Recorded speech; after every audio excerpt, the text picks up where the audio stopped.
ఇప్పుడే ఒక ఎకనమిస్ట్ ఒక మెసేజ్ పెట్టారు.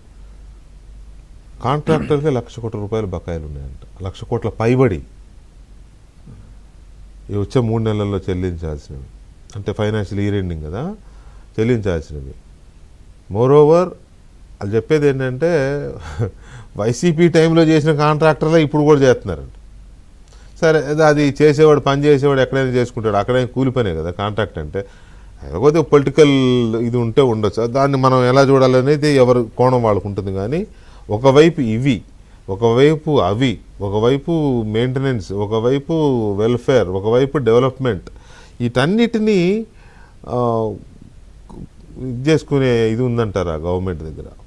గఫూర్ గారు చెప్పింది ఒక వ్యాలిడ్ పాయింట్. సెంటర్ నుంచి హైక్ చేసుకుంటున్నారా, లేక నిజంగానే అంత సహాయం అందుతుందా?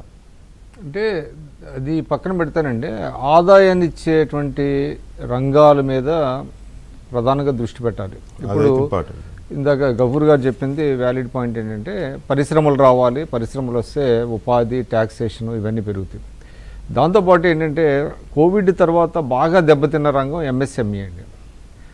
ఎంఎస్ఎంఈ రంగం బాగా కుదేలైపోయింది. అవును.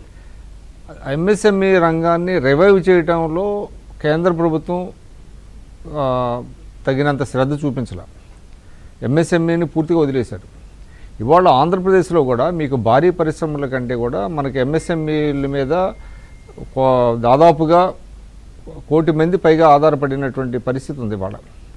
ఇవాళ ఎంఎస్ఎంఈలని గ్రామీణ ప్రాంతంలో చిన్న చిన్న కుటీర పరిశ్రమలు కావచ్చు, ఇతరత్ర పరిశ్రమలు కానీ వాటి మీద కూడా దృష్టి పెట్టాల్సిన అవసరం ఉంది. ఒకవైపు భారీ పరిశ్రమలు, పెట్టుబడుల ఆకర్షణతో పాటు ఎంఎస్ఎంఈల మీద కూడా దృష్టి పెట్టినట్లయితే ఆదాయం వస్తుంది, ఉపాధి వస్తుంది, దాని మీద కొంత ట్యాక్సేషన్ పెరుగుద్ది. ఇంకోటి ఏంటంటే, జిఎస్టీని తగ్గించడం మూలాన అంటే వినియోగం పెరుగుతుందన్నారు, వినిమయం పెరుగుతుందన్నారు. ఎంతవరకు పెరిగింది, ఎక్కడ పెరగలేదు, దానికి ఎటువంటి చర్యలు తీసుకోవాలనే దాని మీద కూడా దృష్టి పెట్టాల్సినటువంటి అవసరం ఉంది. ఒకేసారి స్లాబ్స్ తగ్గించిన తర్వాత వాళ్ళు ఏం చెప్పారు, ప్రతి రాష్ట్రం ఇంత గఫూర్ గారు అన్నట్టుగా ఎవ్రీ స్టేట్ ఏంటంటే అబ్జెక్షన్స్ పెట్టినాయి. దీనివల్ల మా ఆదాయం పోతుంది, మేము ముందుగా ప్లాన్ చేసుకున్నాం అనేక స్కీమ్స్, ఎక్కడి నుంచి తీసుకురావాలి, కాబట్టి మీరు కాంపెన్సేట్ చేయండి అని చెప్తే వాళ్ళు వినిపించుకోకుండా 2-3 నెలలు ఈ విధంగా వస్తే తర్వాత మళ్ళీ సెట్ రైట్ అవుతుంది. ఆ మేరకు వినియోగం పెరుగుతుంది. వినియోగం పెరిగితే, కొనుగోలు శక్తి పెరిగితే వాళ్ళు వస్తువులు ఎక్కువ మీకు ఆదాయం సమకూరుతుందని చెప్పుకొచ్చారు. కానీ అది ఎక్కడ కనపడతలా. అంటే ఏ రంగాల్లో వినియోగం పెరిగింది అనేటువంటిది కూడా చూడాల్సినటువంటి అవసరం ఉంది. అంటే వినియోగం విషయంలో చెప్పుకోదగ్గ గ్రోత్ లేదు. ఆ 1 మంత్లోనే సరే 1 మంత్లోనే మనం పెరుగుతుందా అంటే అది కూడా నిజానికి ఇంతింత అనే అది కూడా పాయింటేనండి మీరు అన్నది. ఇంతింత పెన్షన్లు, ఇంతింత వ్యక్తిగత ఆదాయాలు పెంచిన నేపథ్యం కదా. జీతభత్యాలు కానీ లేకపోతే ఇంకోటి కానీ అన్ని టైంకి వెళ్ళిపోతున్నాయి. తర్వాత గత గవర్నమెంట్తో పోల్చుకుంటే ఈ గవర్నమెంట్ వచ్చినాక వాళ్ళకి రావాల్సిన బెనిఫిట్స్ ఇన్ టైంలో వెళ్తున్నాయి. పూర్తిగా కాకపోయినా సంహవ్ ఆ బిల్స్ క్లియర్ చేస్తున్నారు, కొంతలో కొంత క్లియర్ చేస్తున్నారు. కొన్ని ఉన్నాయి ఇంకా చేయాల్సిన, వాటిలోకి వెళ్దాం. కానీ సో ఈ రకమైన వ్యక్తిగత ఆదాయాలు పెరుగుతున్నప్పుడు వినిమయం కూడా పెరగాలి, కొనుగోలు శక్తి పెరగాలి లెక్క ప్రకారం.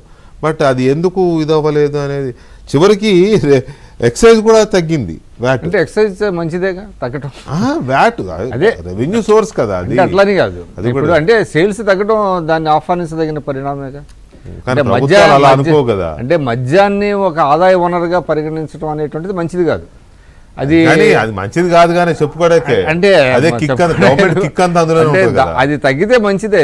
అది వేరే మార్గాల్లో మనకి మోటార్ వెహికల్స్ ట్యాక్స్ కావచ్చు, లేదంటే రిజిస్ట్రేషన్స్ కావచ్చు, ఇవన్నీ కూడా దాని మీద దృష్టి పెట్టాలి తప్ప ఇది కనుక తగ్గింది అని అంటే ప్రభుత్వాన్ని అభినందించాల్సినటువంటి అంశమే. ప్రజలను అభినందించాలి, ప్రభుత్వాన్ని కాదు. మీరు అన్ని ప్రభుత్వానికి అభినందిస్తారు.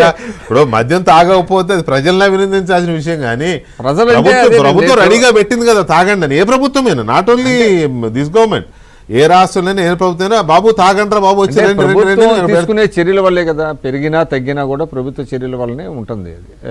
అంటే ప్రజలు తగ్గుతుందా లేదా అనేటువంటిది పక్కన పెట్టినా ప్రభుత్వాన్ని కూడా అభినందించాల్సిందే ఎక్కడైతే ఈ రకమైనటువంటి ఆదాయం కనుక తగ్గినట్లయితే. బట్ ఏదేమైనప్పటికీ నేను అనుకోవటం దీని మీద మేబీ గవర్నమెంట్ తరఫున చంద్రబాబు నాయుడు గారు లేకపోతే ఫైనాన్స్ మినిస్టర్ కేశవ్ గారు 2-3 రోజుల్లో మేబీ వచ్చి దీని మీద ఒక క్లారిటీ ఇచ్చి దీని రేపే మీద వస్తారని ఎక్స్పెక్ట్ చేస్తున్నాను నేను. చేస్తే అది ఇంకా బెటర్గా ఉంటుంది ప్రభుత్వం తరఫు నుంచి. రైట్ పటాబి గారు, ఇంకొక